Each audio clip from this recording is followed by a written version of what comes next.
Thank you for joining us. This is the MUMPOTO Nutrition Show, the very first episode. I'm very excited because for the next 5 weeks, we'll be talking issues of nutrition vis-a-vis climate change. The first episode is looking at food consumption, access to healthy and sustainable food.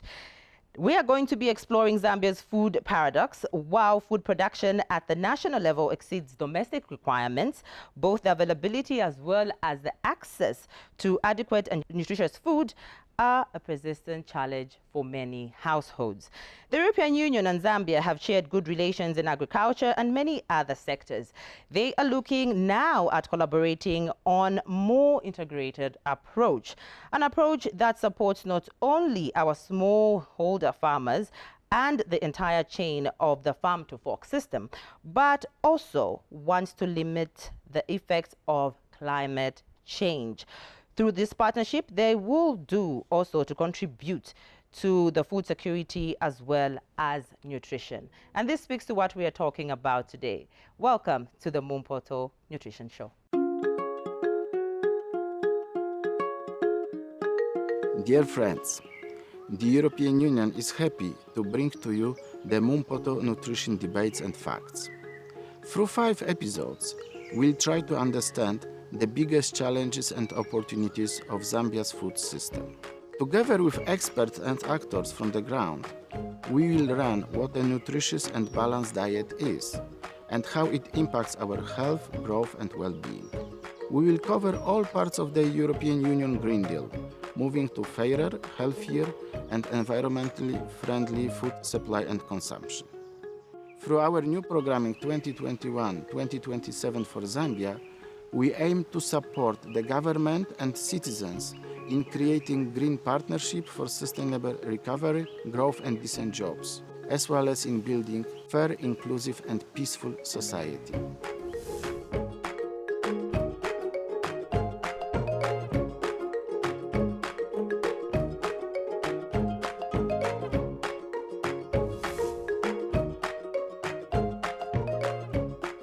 What we are about to receive, may the good Lord make us truly thankful. Amen. Amen. It's amazing what one can do with what we have. There's nothing imported here. So we are grateful to the European Union for just reminding us and working with us in telling the farmers that we can get the necessary nutrition when we do the necessary agriculture through support that we get from cooperating partners and our own initiatives. I love my carpenter. Do you know carpenter? The small fish. It's a very, very small fish. I just love it. I love vegetables and I always take a variety of vegetables. I just love vegetables. We are seeing in the health sector that we have a lot of non-communicable diseases which are caused by bad habits of eating and eating wrong foods. My favorite is Chihuahua. It's very nutritious. Avocados, Zambian avocados. With tomato, I can eat every day. Yeah. Now I know why you were scoring goals when we were playing football. This is very healthy. Where I come from in the Eastern Province, this MUMPOTO is common for most of the areas. It means in the pot. Really what we are looking at is how do we look at the processes from production all the way up to what we have in the pot and how we enjoy it. And there's a whole concept of the value chain here. Currently, our fish has been depleted. So we are going into a program of aquaculture by trying to educate our people to start farming fish. It's not only just to look at income generating activities, but also to look at the component of nutrition value. With our new programming for years to come, 2021-2027, we are really committed to support your efforts. Attend team, let's drink. Guys, 10 team.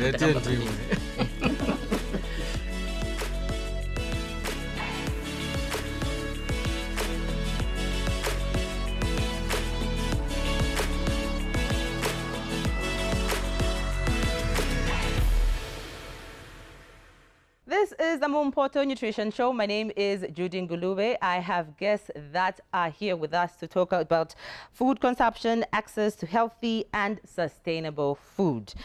Our first panel will discuss what nutritious and balanced diet is, what the obstacles are in accessing this diet, and also what the role of the mono diets, due to, the maize dominance that we have in our country, has been so far.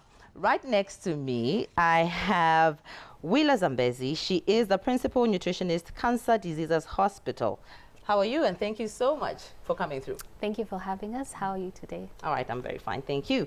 And right next to her, I have the National and Food Nutrition Commission Chief Nutritionist, Freddie Mubanga. How are you? Thank you so much for coming through. I'm good, and you? I'm all right, thank you. And we have the CSO Sun Alliance Coordinator, Matthews Muhuru. Matthews, thank you so much for coming through. It is my pleasure, and thank you for having me on the show. All right. And we have Eva Stemanova. She is the program manager from the EU. She is the EU delegation here, actually. How are you? Thank you so much. Thank you for having me. It's a pleasure to be here. We appreciate making this program possible. Very relevant information that needs to go out there. That's correct. What we eat is what we are, sometimes we say. Exactly, exactly. What's your favorite food here, Willa? I'll start from this side. Everyone's going to pick something. I would say the beans. The beans? Mm-hmm. And for you, Freddie? Carrot. Carrot. Matthews? Chihuahua. Chihuahua. Eva? Tomatoes. Okay, all right. So this is the panel that's going to be helping us talk issues of access to healthy, sustainable food. That is now we're talking about food consumption. Let's start with what the Sun Alliance in Zambia and how EU is contributing when you look at in a general basis, especially talking about issues of food consumption. Freddie, maybe you can start with this one. Well, the scaling up nutrition is a global movement, actually, to which Zambia, by then, of course, in 2010, the government committed to join the global community to address all forms of malnutrition. And Zambia was among the eight riser countries for SAN. And within SAN, we have structures that work together. We have the donor network. We have the civil society scaling up nutrition, Matthews. We have the scaling up nutrition business network. And we also have government network, and then the research and and the research and academia. All these work together using evidence to come up with interventions to deal with all forms of malnutrition. All right. Yeah. So in general, what is good nutrition and what is sustainable food system? Good nutrition is what we eat, in short. What we eat should translate into helping us to live healthy, because the body requires a lot of things, and vitamins, minerals, and these have to come from the foods that we have. And the good thing is that not one single food can give you all that you need except breast milk. But the rest, once we are off breast milk, we need to start eating different kinds of foods to get the different nutrients we need for the body, to prevent illnesses, to grow, to work. Yeah. Okay. And Matthews, do you share the same sentiments when it comes to just talking about what a good nutrition is and what a sustainable system also contains? Yeah, definitely. So I think just as Mr. Mubanga has said, food should play at least 3 roles in your body. It has a function for growth, for health, and just for natural well-being. So as long as the food that you're consuming is not doing any of those 3, then you really need to question what you're eating. There is an element called the hidden hunger, where you're consuming food to fill up your belly, but you're lacking in a number of micronutrients that your body would need to function effectively.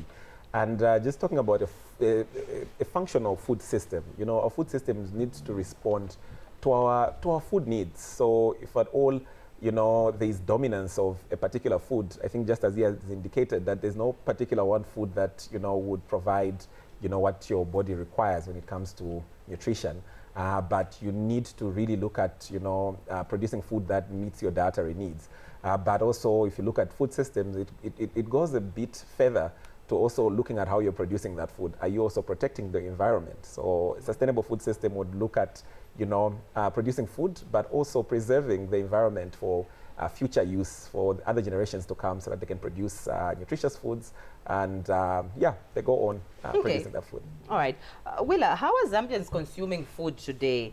How are the food consumption patterns changing, if there's any change at all? You know, we're in our society today, we're in what we call a nutrition transition, whereas we used to follow a certain pattern, not even us, our forefathers used to follow a certain pattern, but now people are becoming more affluent, they have more money to spend, people are adopting Western diets, which are, you know, a little bit more unhealthy, eating more saturated foods, fatty foods, consuming more alcohol and being inactive. So all this is lining up and drawing to what my fellow panelists have been saying. It's a shift from what we used to eat before to adopting diets that are not even sustainable anymore. All right. And Eva, what are the predominant foods in our, you know, on our plate today? And do we have any mono diets? With all the projects and interactions that you've had, I'm sure this is information that you are hearing and playing with all the time. Yes, we have actually been trying to address this problem, because the mono diet gives you enough food to sustain an energy, but does not provide for all these micronutrients, as my colleague said, that needs for the body to be fully functional, to grow.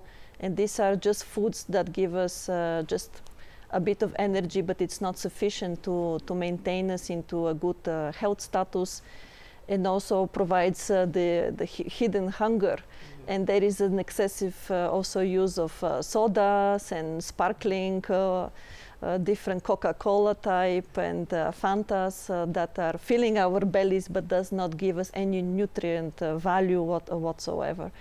So we have been trying in our projects to address this, to address not only the production, but also to address the knowledge, to address spread of information, to address different health issues, and in general to give this opportunity to households to know what is out there, how they can combine different products in tasty recipes.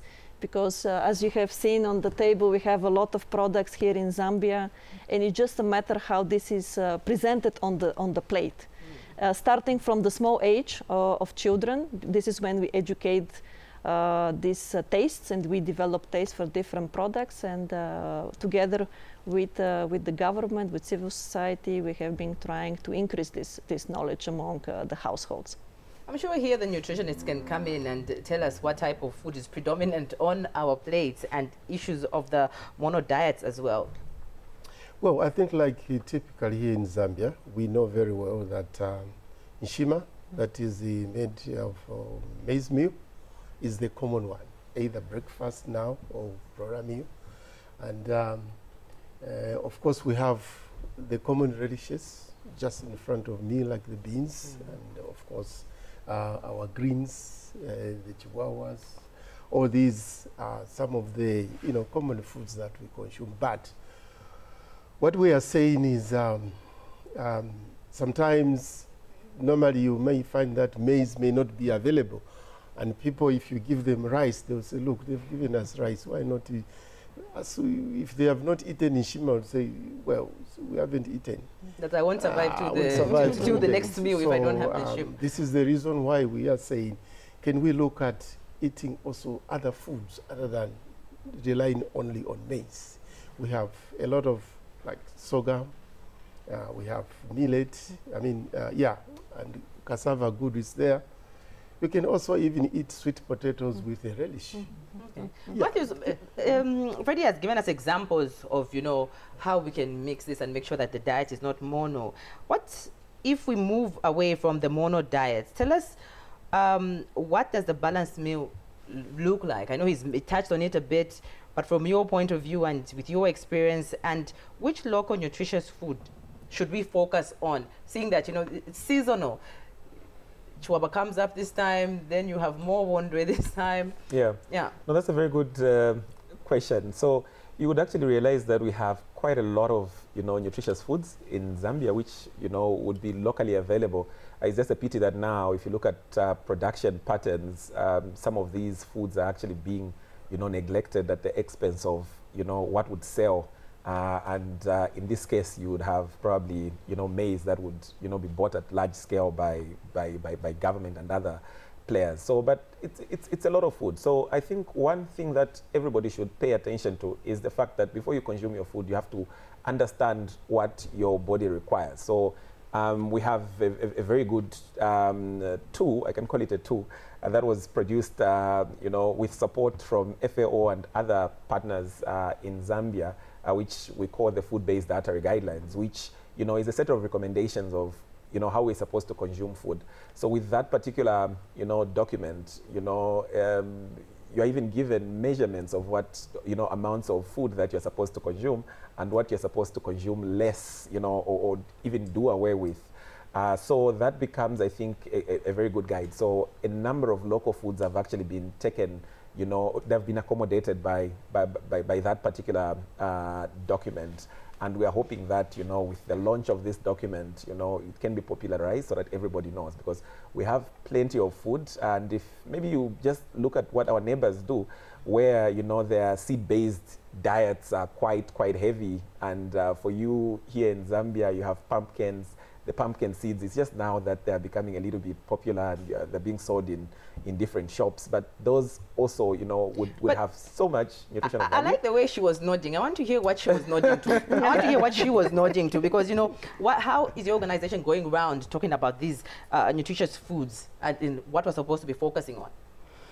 Okay, so just to add to what Matthew has said, basically a balanced diet, it's supposed to maintain and improve our overall health, okay? And a balanced meal should be able to provide the nutrients or the nutrition that the body needs, okay?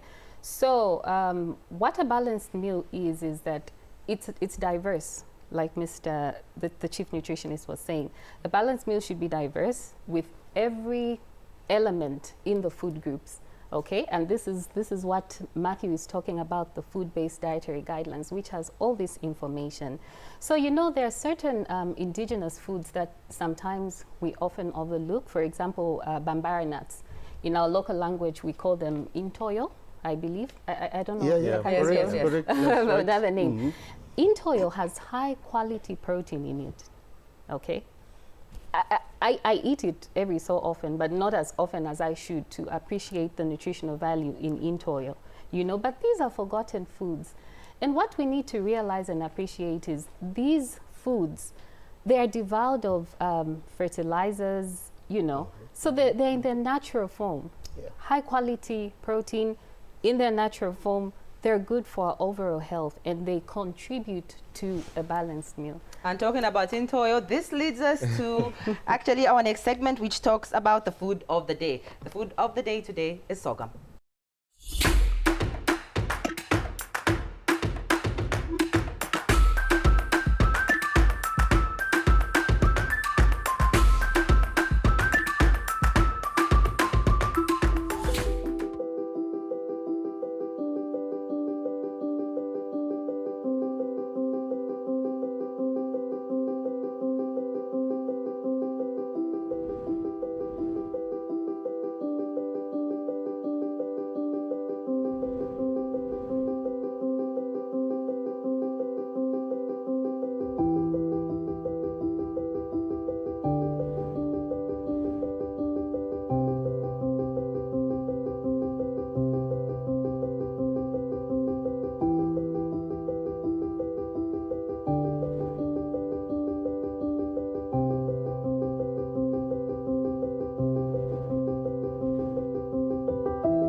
Once a child is stunted, the results are irreversible. These are children who will not be productive, then will not have engineers in this country, will not have lawyers, will not have doctors.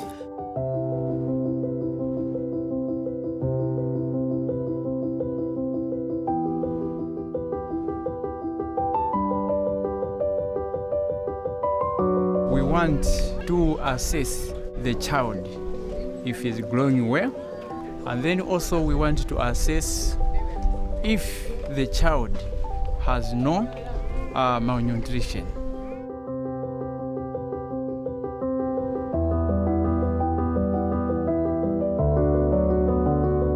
In the past, we never used to have like a month without admitting anyone. Kuchokera pete yambira kuchita skero noona kuti vana vachita improve uoneka ko bwino mmunzi kulienga kongako njala. We've moved from 45% to about 34% in the district, and outrightly we've also contributed at national level in terms of reduction of stunting.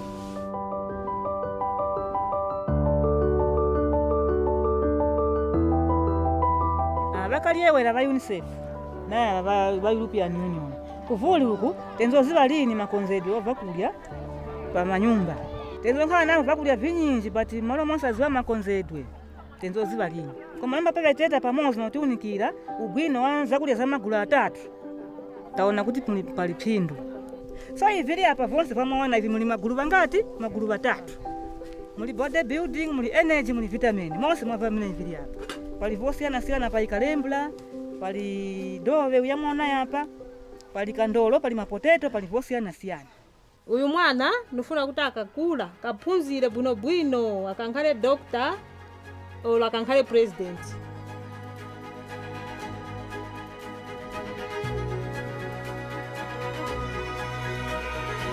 Neo cheneona chanchita chanipasa mphamvu kuti niyambe saving group 1 ni maphunziro etipasa vasani.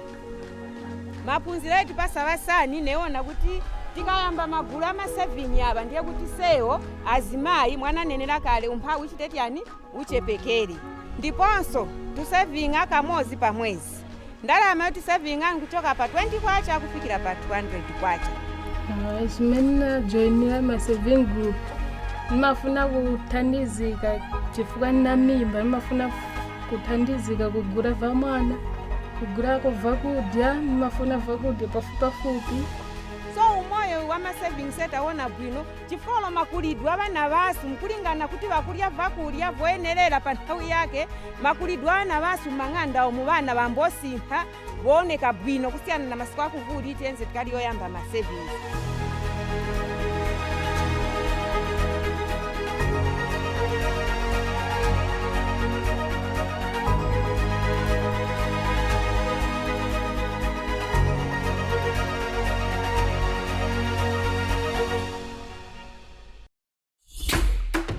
This is the MUMPOTO Nutrition Show. We are talking food consumption, access to healthy and sustainable food. I have my next guest, and it's a ladies' affair.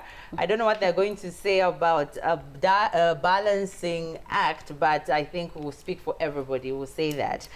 My next panel has, from the Ministry of Health, Willa is still here with us. Willa Zambezi, she's a nutrition expert consultant. And next to her, I have Josephine Ipe, Chief Nutrition Section from the UNICEF. And next to her, I have Marta Palarola. Did I get that correct? I No. said it very slowly. Palmarola, it's fine. Palmarola. All right, no, you're going to teach me, is it a bit of what? Is it? It's a Spanish. Spanish. Spanish. Okay, Spanish. If I get Spanish tongue, then I'm going to get it correct. Okay, she is the Program Manager, Social Protection, GBV from the EU. And next to her is Fililo Nambeye, nutritionist from the World Food Program. Thank you so much for coming through, ladies. Thank you. Thank you for inviting us. All right, Thanks. okay. With this panel, we are going to be discussing why is malnutrition still an issue in Zambia and why is nutrition so much linked to our nation. We start with issues of malnutrition. Why is it still, a problem in Zambia? Maybe we could start with Josephine. Thank you so much for having me. I appreciate you being here. Yes, yeah. I would maybe straight away go to the levels of malnutrition for all of us to appreciate what we are looking at. And I'll talk of 3 types of malnutrition. One is what we refer to as stunting. This is a situation where a child is not growing according to their age. For example, you have a child who is 2 years old, he's supposed to be 85 centimeters, they are just 70 centimeters. And that has a huge implication in their brain development, but also the physical development, which means they are not growing according to their age. And the implication of that is that school cognitive development, participation in school, and also later in life, they are affected. Okay. The second one is wasting, which in Zambia is not a huge number. We are looking at the first one, the stunting is 35%, which stands at 1.3 million Zambian children being stunted. However, wasting is not a big problem, but it still has a huge implication in terms of the health outcome. We only have 4% wasting in Zambia. About 1.2 are severely wasted. Those particular children have high risk of mortality. They are 9 times at the risk of dying if you compare to the normal children. The third group of malnutrition is micronutrients deficiency, which is nutrients, that minerals and vitamins that we need in small amounts, but it has a lot of implication in our body. You know, those figures really can make you sit up when you listen to them. Quite serious. And for you, Willa, why do you think it's difficult to end malnutrition? Well, various reasons, obviously. We live in a country that is mostly living within a certain parameter of the poverty line, so people usually don't have access to healthy foods, you know. People are not quite knowledgeable about nutrition. We need to invest more in nutrition education. When you talk of dietary intake, talk of quality and quantity, it's poor, so all this is leading to malnutrition. Then we have what we call a vicious cycle, okay, where, you know, where she's talking about stunting. So this stunted mother is going to give birth to a stunted child. It's going to develop into a stunted adolescent. By the time this, maybe if it's a girl, is getting to reproductive age, it will give birth to a stunted child. So that cycle is just continuing. Very like continuous. Yeah. Fililo, when we get to issues of gender, how does this come in? Thanks, Judy. So I think addressing malnutrition issues would not be possible if we do not address gender-based relations or issues. If you are taking care of a woman by giving her education, helping her to access healthcare services, giving her knowledge about what foods to grow, what foods to prepare for her child, you are essentially addressing the nutrition challenges of that particular household and eventually the nation. So if we find gender inequalities, mostly you will see malnutrition springing up. A woman that has no access to healthcare services, cannot access medicines or preventive or measures, she's ultimately going to probably give birth to a low birth weight child who eventually is malnourished, and the vicious cycle that my colleague has talked about can actually begin. If you do not address issues to do with empowerment, did you know that if you empower a woman, you are likely to have a well-nourished household?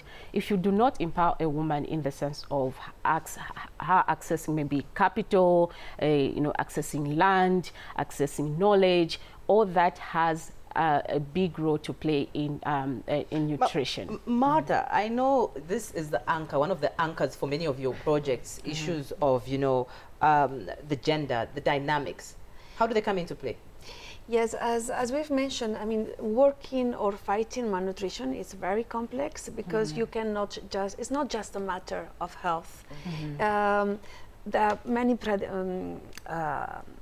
many causes, like can be like low income that has been said, or the bad choice of your bad dietary choices, or not having the possibility of have this food available. Okay. But then it also relates to many other causes, and we know that we have to tackle it in a very comprehensive way. This is essential. We know that we are not just going to work on health, so about maternal and child health, about family planning, which is very, very important. We need to space to fight against malnutrition at the deliveries, breastfeeding. No, we also have to work in WASH. We have to go in work in education, in agricultural. But as she has mentioned, gender empowerment is probably the most important. So then, what is the impact of all this? Well, the impact is very huge, Judy. Think about having a malnourished a bunch of children growing up into adults that are not able to perform or contribute to the economics of the country, so you are losing out in GDP. That is one huge part. But also, sadly, to mention these statistics, is that 45% of the deaths that occur in children under 5 is due to malnutrition. So that's another huge impact. Then there is also low income wages or capacity for an adult person who was previously malnourished to be able to earn to the potential, because if you remember, she said you can't grow to your potential. So there's retardation there. So everybody, any person that is retarded, you know, their contribution to society is really reduced drastically. So human capital is affected, you know, the empowerment or economic productivity of any country is actually affected. So you see the impact is at different levels. At an individual level, you can't perform. In school, you can't perform. Even economically, as an adult, you can't perform. But when it even becomes, it comes to the nation, they have to spend on you. As a malnourished child, it's very costly to, you know, to treat a child that is wasted or severely stunted. It's costly, so the nation has to spend. So the levels are different, but at each level, it's very highly impactful, so that if we do not address it, we've got a lot of losses in GDP, in economic productivity, even as an individual. Let me bring in the UNICEF here. With all that we are hearing so far, and I know there's, you know, the EU has a lot of collaborating partners, and you're one of them. So how is the EU helping Zambia eradicate malnutrition, of course, in your sphere, coming from UNICEF? Yeah, one of the program is what Freddie talked about, the Scaling Up Nutrition Program, which is an integrated program. As you can see from all the colleagues, it's a multi-sectorial issue. It's not just an issue of food, but also access to the food, food processing, making sure that it's diversified, but also health. If you have a child who has a bout of diarrhea, they can easily lose, you know, appetite. And that has to be treated before the child can again. And then issues of wash, safe drinking water, sanitation, having a clean environment for children to play in. Similarly, also issues of early childhood development. All that has to be integrated. So what the EU plus other donors, the other donors involved, what they are doing is helping UNICEF and other partners as well. But for UNICEF, we are supporting 17 districts with this multi-donor funding. EU is one of them, to really integrate and ensure that at community level, the service is integrated. And therefore, the children and women, as well as adolescents, can receive integrated package of intervention to address all these multi-sectorial issues, which we talked about, including gender-related issues. Before I get to Martha, in regards to, you know, because whenever you talk about malnutrition, you know, being visual, you go straight to all those pictures that you've seen, the adolescents looking really malnourished. But let me get to Willa before I come to you in regards to issues of eradicating malnutrition and how you're operating with that as well in the stakeholder collaborations. So the government, through the Ministry of Health, has been partnering with other stakeholders in trying to eradicate malnutrition. So, for example, I'm sure a lot of people have heard of talk about the first 1,000 days in children to end malnutrition. There's also been collaborations with EU and the FAO, where the Zambian government has now developed what they're calling the Zambian National Food-Based Dietary Guidelines. These are guidelines that are going to help the Zambian people with specific ages from 0 to 65, so that people can know exactly what kind of diets they should be consuming in order to maintain good health Okay, so the aim of these guidelines is to make sure that we address the issue of poor infant and young child feeding. We address issues of poor hygiene and inactivity. So it's quite a broad spectrum, and we're hoping that this kind of education is going to make a difference. All right. And the EU helping Zambia eradicate malnutrition, especially when you get the focus of adolescents. Okay, as we have mentioned, we're working on the sun, but we have a lot of other programs that are focused on this. So we have grants where we are helping women to develop, NGOs, etc. We in the past we had a program which was the MDGI, the work on maternal and child health, when we did very good improvements in breastfeeding and we decreased severe acute malnutrition. But there's another aspect that maybe we have talked less when we were talking about gender empowerment, and it has to do with gender-based violence. Maybe here we have also to talk a little bit of the context that sometimes the people that are watching, they don't know. And is that Zambia is a country with very high incidence of gender-based violence and a lot of tolerance, a lot of acceptance. So in the last demographic and health survey of 2018, more than 40% of women found that it was normal to be justified to be beaten by their husband because they hadn't done something right. Among these reasons, there were 5 or 6, I don't remember. One of them was burning the food. So this is very important, and the link has to be very well understood here. It's not anecdotic. I mean, we know already that women and girls are the most vulnerable to malnutrition. Women underfed, they are more likely to sell sex for food. Families that don't have enough income, enough food to feed all the children, they are more likely also to marry some of the minors, to have some mouth less to feed. And there are many other examples, but one of them is a dynamic in the household that very important. That San has been working in, is that when you have to choose, when in the household you have to decide who is going to eat, how the food is going to be distributed. This can be also a source of domestic violence. Very true. And that's a very nice way to close the program, something that's real, something that's a reality, and of course, what we are living with. It might look like it's just food and nutrition, but it has all these ripple effects that, when culminated together, can actually be a reality. Thank you so much, ladies, for coming through. I had a lot of fun, and we've spoken about things that are very important. Appreciate it. Thank you. Thank you. All right, okay. Thanks. You have been watching MUMPOTO the Nutrition Show, and the exciting part about this show as well is that you can get to our socials. They're scrolling on your screen. There's going to be a question about what you've watched today. If you get that correct, guess what? You get 1,000 kwacha voucher for your groceries. So if I were you, I'd get to Facebook and start clicking away. I mean, what do you lose if you don't get it correct? So go to our socials that are on your screens right now and try and answer the question that is there. Otherwise, on behalf of the entire production crew for MUMPOTO for this episode, my name is Judy Ngulube. Thank you so much, and see you next week at the same time.